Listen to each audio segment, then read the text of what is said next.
A primeira pergunta de hoje é NQI Homem. O nosso ouvinte não quer se identificar, mas ligou e deixou aqui a pergunta para o pastor. Pastor, Gênesis 1, versos 26 e 27, podemos comparar com Gênesis capítulo 2, verso 6, pastor? Sem dúvida que sim.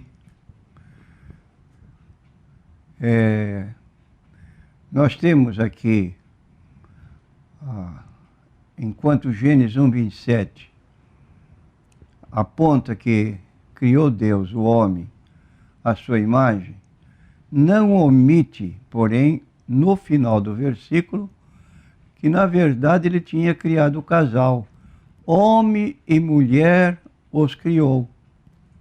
Por quê? Porque o gênero da pessoa não era sempre indicado na Bíblia Sagrada e mormente quando era a mulher. Então, ao falar que Deus criou o homem à sua imagem, nós lemos que o homem e mulher os criou. E o mesmo é repetido na passagem de Gênesis 2, 6 e 7. Então, é correta a interpretação comparar um com o outro.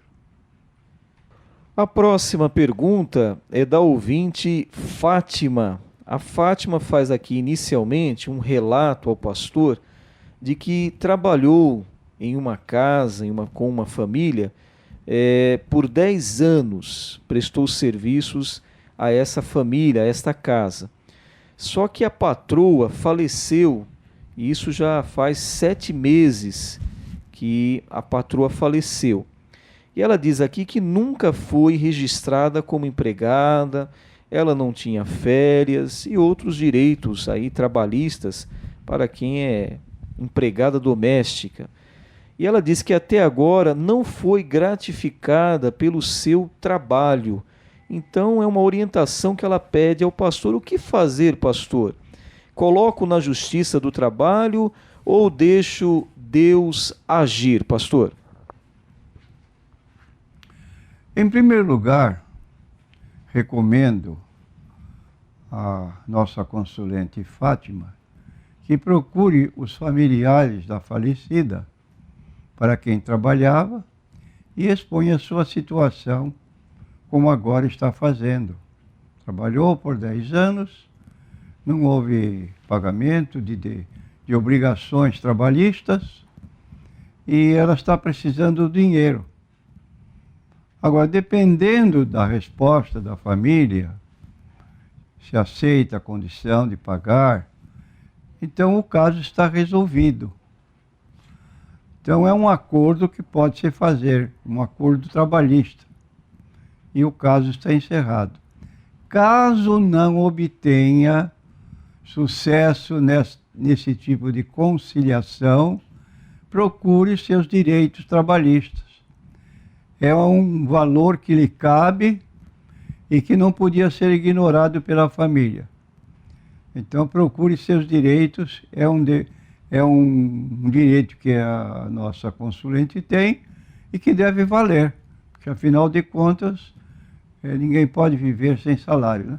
Trabalhar 10 anos e depois sair e sem direito nenhum pago é impróprio e o direito deve ser reivindicado.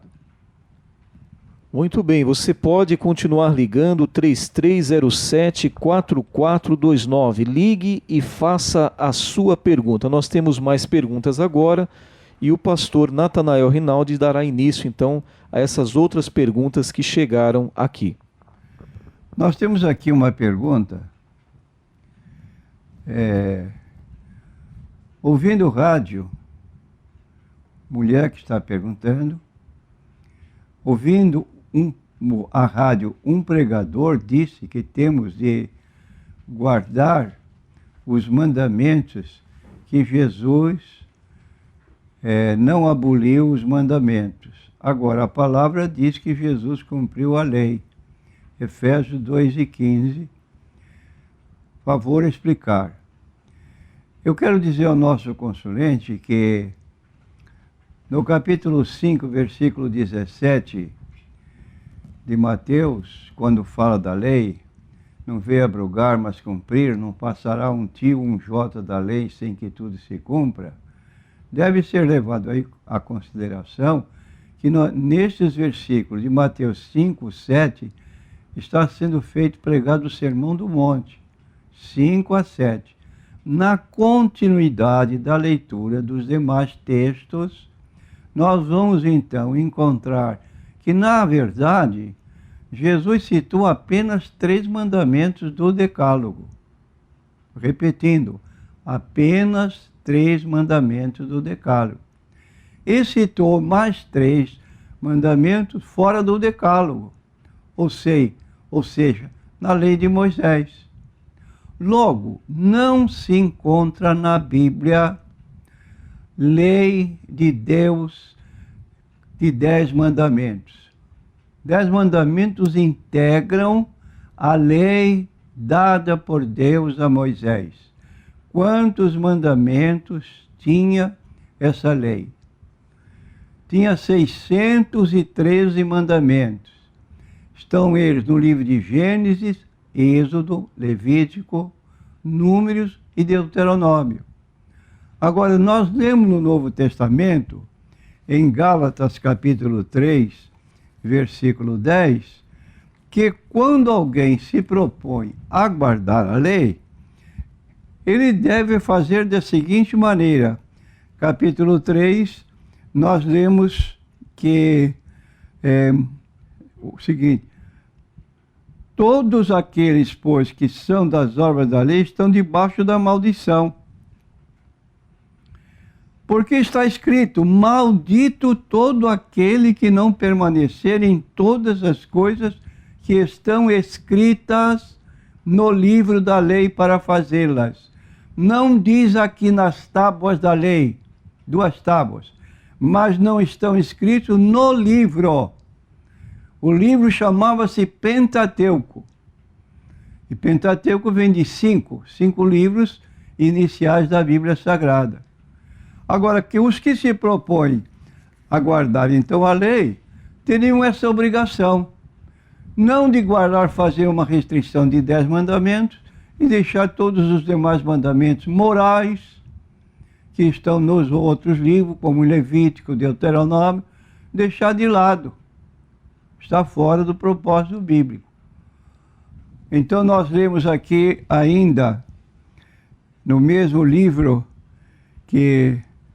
de Gálatas capítulo 2, versículo 16, sabendo que o homem não é justificado pelas obras da lei, mas pela fé em Jesus Cristo. Temos também crido em Jesus para sermos justificados pela fé em Cristo e não pelas obras da lei, porquanto pelas obras da lei nenhuma carne será justificada. Debalde a pessoa diz: eu guardo os 10 mandamentos. Você está guardando uma parte da lei. Nem mesmo a questão do sábado, que é tão discutível por esses grupos que guardam a lei, nem mesmo a guarda do sábado está sendo cumprida dentro da própria lei. O que dizia-se a respeito do sábado? Como devia guardar? Está lá no livro de Êxodo 35, 3. Ninguém acenda fogo na sua casa no dia de sábado. Agora saia aí pela rua, alguém que disser para você que guarda o sábado, você acende fogo na sua casa no dia de sábado? Sabe o que você vai ouvir? Você vai ouvir: nós fazemos a nossa refeição na sexta-feira e no sábado, então só acendemos o fogo para esquentar a comida. O que a lei dizia? Ninguém acenda fogo na sua casa no dia de sábado. Era proibido terminantemente. Agora, como os adventistas e outros que guardam o sábado não se restringe apenas à Bíblia, tem uma escritora chamada Ellen G. White, que ela justifica fazer comida, ou esquentar a comida no dia de sábado. Então ela determina ou apoia, como eles não se baseiam só na Bíblia, mas nos escritos dela, estão obedecendo ao que ela está ensinando ao contrário da própria Bíblia. E como lemos aqui em Gálatas 2,16, é uma situação muito grave. Temos também crido em Jesus Cristo para sermos justificados pela fé em Cristo e não pelas obras da lei, porquanto pelas obras da lei nenhuma carne será justificada. Então aí está a nossa resposta. Se quiser conversar conosco, estamos à disposição. É só comunicar, vir aqui à igreja, marcando uma hora, e nós podemos dar maiores informações. Ok. Pastor Natanael, eu estou aqui com um outro ouvinte, NQI, ou seja, que não quer se identificar, é um homem, e ele pergunta, Pastor Natanael, aqui para eu responder no caso, sobre a questão do rico e do Abraão, lá em Lucas 16, do 19 ao 31. E sobre essa conversa entre o rico e o pai Abraão. Entretanto, nós, no Novo Testamento, na nova, digamos assim, dispensação da graça, nós temos uma outra realidade. Em Apocalipse, capítulo 6, versículo 9, diz assim a palavra de Deus: E havendo aberto o quinto selo, vi debaixo do altar as almas dos que foram mortos por amor da palavra de Deus e por amor do testemunho que deram. Então, em Efésios capítulo 4, fala que o Senhor Jesus levou cativo o cativeiro. Então, no Velho Testamento, o céu era separado numa parte de sofrimento e numa parte onde os santos, os eleitos, os salvos, os redimidos ficavam pela fé do Velho Testamento. Já esperavam em Cristo, já tinham esperança no Redentor, então essas pessoas eram salvas também pela fé. Ficava de um lado, que era o seio de Abraão. Mas a Bíblia nos informa que esse lado foi levado cativo e hoje se encontra debaixo do altar de Deus. Então nós não temos um quadro como nós temos no Velho Testamento. Se alguém quiser saber mais sobre esse assunto, nós escrevemos um livreto descrevendo todas as nuances desse tema. O livrinho Além da Morte, né? Céu e Inferno, para onde vão os que morrem. E nós escrevemos esse pequeno livreto. Se você quiser mais informações, entra no site do cacp.org.br, aproveitando aqui o pastor Natanael para fazer uma propaganda do site do Centro Apologético Cristão de Pesquisas. Lá está toda a informação que você precisa sobre esse assunto, bem descrito, bem documentado pela palavra de Deus, qual era a cosmovisão do judeu sobre a questão, qual era a cosmovisão que Cristo falou, qual é a revelação que Cristo trouxe, como está hoje os santos, etc. e tal. Então, aí aproveito para falar do Centro Apologético Cristão de Pesquisas. Pois não? Eu quero dar um adendo ainda sobre a situação daquelas pessoas que serviam a Deus como Abraão, Isaac, Jacó, os patriarcas e outros mais. Eles iam para esse lugar chamado Seio de Abraão, que também na narrativa de Jesus, de Lucas 16, 19, ele se achava descansando, enquanto o rico estava sofrendo no inferno, estava descansando o Lázaro, que já havia morrido. E hoje, os que morrem cristãos, ou a partir desde da ressurreição e ascensão de Cristo, não vão mais para este lugar chamado Seol ou Hades, que é o correspondente grego da palavra Seol. Não significam sepultura. No hebraico existe a palavra kever, kevurá, para a sepultura, lugar do corpo. E no Novo Testamento, da mesma forma, o lugar do corpo é Minema, Minemeio, Tafos, de modo que um é o lugar da alma que sobrevive à morte do corpo e o outro é o lugar do corpo.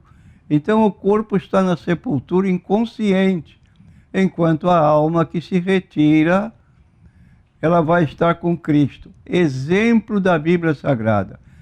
Atos 7, 51 a 55. Estevão foi apedrejado e ele ainda lúcido teve uma visão em que no céu ele viu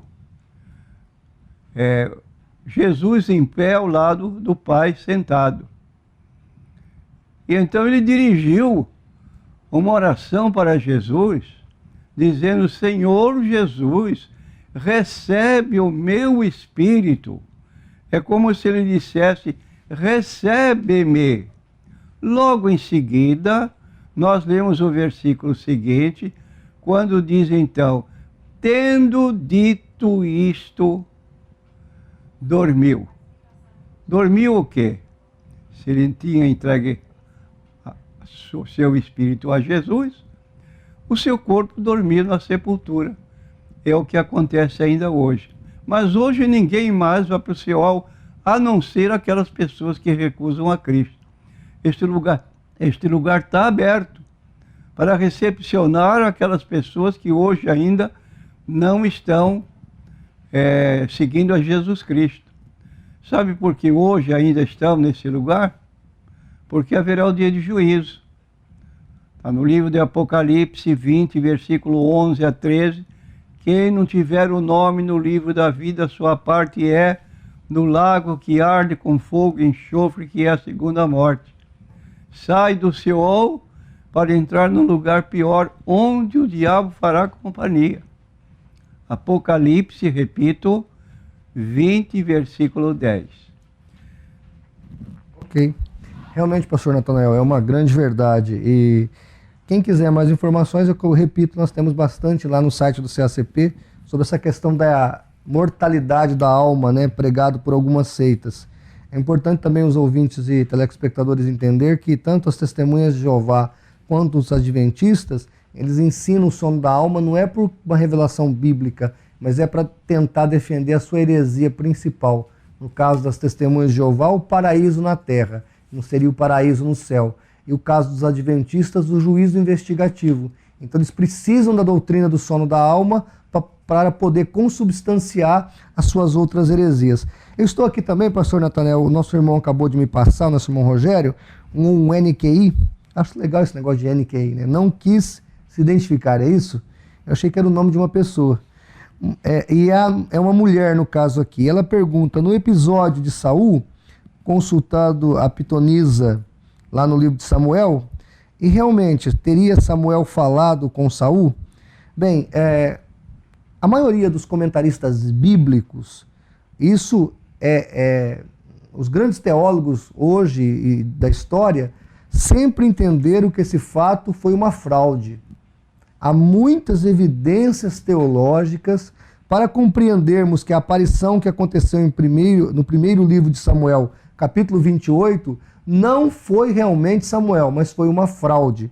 Acima de tudo, eu queria que você que está nos ouvindo, nos assistindo, acompanhasse na sua Bíblia aí o texto de primeiro livro de Crônicas, capítulo 10, versículo 13. Olha o que diz a palavra de Deus sobre a morte do rei Saul.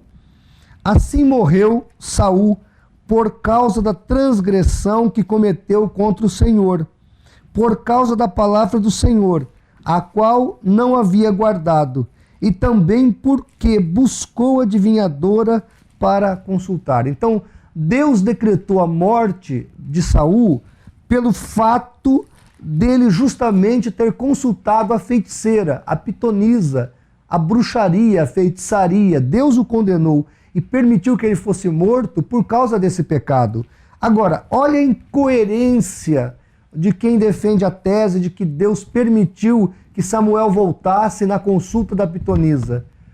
Olha a incoerência. Como é que Deus então iria julgar o rei Saul se foi o próprio Deus que teria permitido? Pior ainda, o próprio Samuel havia combatido ferozmente a bruxaria, a feitiçaria, observando a palavra em Deuteronômio, que proíbe consultar mortos. Como é que Deus ia passar por cima da sua palavra? Ele fala, eu sou o Senhor e velo pela minha palavra para que ela se cumpra. Como é que o próprio Deus ia passar por cima da sua palavra? Se ele proibiu, lá em Deuteronômio, o homem de consultar mortos, como é que ele agora ia abrir uma exceção dentro da sua própria verdade? Porque se tem uma coisa que Deus está, como nós devemos estar cativos, é a palavra. A palavra de Deus é uma regra universal e que não pode ser mudada nem alterada. O próprio Deus obedece a sua palavra. Ele deu essa palavra porque esta palavra é verdade. Conhecereis a verdade vos libertará. Então esta verdade ela é imutável, passará os céus e passará a terra, mas permanecerá a palavra do Senhor. Ele mesmo disse, a minha palavra não volta vazia. Ela não pode ser contradita, ela não pode ser refutada, ela não pode ser contra-argumentada, porque é a palavra de Deus. Então, quando alguém vem teologicamente argumentar que o primeiro livro de Samuel 28 houve realmente uma consulta à pitonisa, está admitindo que o próprio Deus está pisando a sua palavra, está contrariando a sua palavra, está indo contra a sua própria verdade. Então, meu querido, minha querida aí que entrou em contato conosco, por tudo isso e por outras falsas profecias, essa pitonisa profetizou que todos os filhos de Saul, do rei Saul iriam morrer com ele. 3 filhos de Saul ficaram vivos. Falou que no outro dia ele ia morrer. Demorou vários dias para que Saul morresse. Então, assim, há várias, digamos assim, erros que essa pitonisa cometeu, já seria suficiente para não acreditarmos na sua profecia. Entretanto, o mais relevante para mim é o fato de Deus, alguém acreditando que seria a pitonisa autorizada a chamar Samuel a falar com ela, estaria contrariando a sua própria palavra, o que não dá para aceitar. Essa é a nossa resposta, e você, NQI mulher que nos respondeu, tenha certeza de uma coisa: Deus não permitiu que a sua palavra fosse quebrada. Infelizmente, a Bíblia de comentário Scofield e a Bíblia de comentário Plenitude fala que realmente Samuel apareceu aqui nesse texto, o que não é uma verdade, o que é uma contradição. Esta é a nossa resposta. Nós temos ainda um texto que posso complementar. No livro de Isaías, capítulo 8, versículo 19 e 20. Quando, pois, vos disserem, consultai os que têm espíritos familiares e os adivinhos que chirreiam e murmuram. Porventura não consultará o povo a seu Deus? A favor dos vivos consultar-se-á aos mortos? Que palavra, hein? Então aqui está uma reprimenda bem clara. Quando você tiver um amigo, uma pessoa conhecida, até de família, que dê uma sugestão para você frequentar um centro espírita, porque lá tem alguém que consegue dar uma solução, taxativamente a Bíblia proíbe isso. A favor dos vivos consultar-se-ão os mortos? Por que não? Porque você tem uma Bíblia na mão. A lei é o testemunho. Se eles não falarem segundo esta palavra, é porque não há luz neles. Estão em trevas. Então nunca recorra para saber o seu futuro em práticas ocultistas, porque você está se colocando categoricamente contra Deus. Deuteronômio 18, versículo 10 a 12. Quando entrares na terra que o Senhor teu Deus te der, não aprenderás a fazer como estas nações, porque elas ouvem agoreiros, feiticeiros, consultam os mortos, e tal coisa é abominável aos olhos de Deus. Você não vai ter bênção de Deus quando você volta de um lugar desse onde você consultou pessoas já falecidas. Nós temos aqui outra pergunta do Paulo. Ele está fazendo um pedido. Ele gostaria que a resposta foi dada hoje. Então nós vamos atender aqui ao nosso consulente. Esse Paulo diz assim: um membro, quando sai da congregação cristã no Brasil e vai para outra igreja evangélica, precisa ser batizado? Nossa resposta é sim. Precisa ser batizado. Por quê? Porque a CCB é uma seita. Uma igreja que prega que não existe salvação fora de qualquer outra entidade religiosa, está dando um exclusivismo. Exclusivismo é característica de seitas. Nós dizemos à luz da Bíblia Sagrada o que diz Atos 4:12. E não há salvação em nenhum outro, porque abaixo do céu não foi dado outro nome pelo qual devamos ser salvos. Se uma igreja diz que só ela é o meio de salvação, é a graça de Deus da própria igreja, ela está cometendo esse pecado de exclusivismo e está fora. É uma seita. Então nós dizemos, sendo assim, o que salva realmente, quem salva realmente é Jesus. Nós não dizemos que a nossa igreja salva. Nós apontamos que pregamos Jesus para a salvação. E está no livro de João 4, aliás 14, versículo 6. O próprio Jesus quem disse, eu sou o caminho e a verdade e a vida. Ninguém vem ao Pai senão por mim. Uma igreja que se autodenomina igreja por meio de salvação, ela está fora da Bíblia. Ela não está se valendo da Bíblia Sagrada, mesmo porque é um costume nessa igreja não se ler Bíblia. Usando de um argumento furado, sem apoio bíblico, que está no capítulo 3 de 2 Coríntios, versículo 3 a 6, quando diz o apóstolo Paulo fazendo uma exposição da Bíblia, ele diz, a letra mata. E essas pessoas então entendem, se a letra mata, é a letra da Bíblia, logo não se vai ler Bíblia. Ora, uma pessoa que não lê Bíblia, que não estuda a Bíblia, ela está fora da Bíblia. É uma lâmpada para os nossos pés, é uma luz para o nosso caminho. Então, consulente Paulo, dizemos que precisa ser batizado. O batismo da congregação é um batismo de meios salvíficos e quem salva é Jesus, não batismo nas águas. Nos batizamos porque Jesus mandou fazê-lo. É uma ordenança dele. Mas não batizamos para ser salvo. Nós nos batizamos porque somos salvos. Já recebemos Jesus no coração, entregamos nossa vida para ele, agora vamos obedecer ele nesse particular. Mas não para ter salvação. Água de batismo não lava pecado. Nós temos outra pergunta aqui do nosso consulente Teixeira. Ele diz assim, dizem que a mesa branca não é como o espiritismo, que fazem o mal, como o candomblé, etc. Falaram um pouquinho sobre a mesa branca. Nós queremos dizer ao nosso consulente que Kardec ensina todo aquele que crê nas manifestações dos espíritos é espírita.